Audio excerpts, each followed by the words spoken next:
Naarestado sa magkakahiwalay na bypass operations ng Quezon City Police District ang 6 na suspek na nagresulta sa pagkakakumpiska ng tinatayang 458,320 pesos na halaga ng hinihinalang shabu.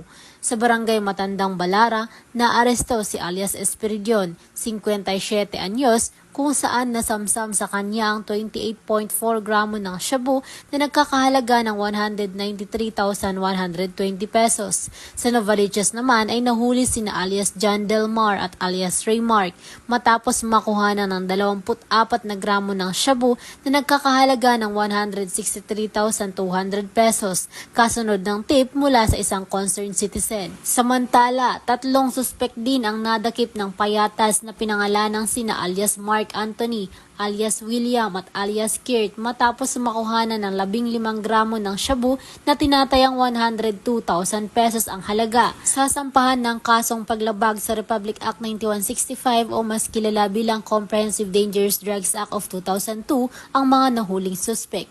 Patuloy ang QCPD sa laban kontra iligal na droga upang masiguro ang kaligtasan ng bawat mamamayan sa ating bansa.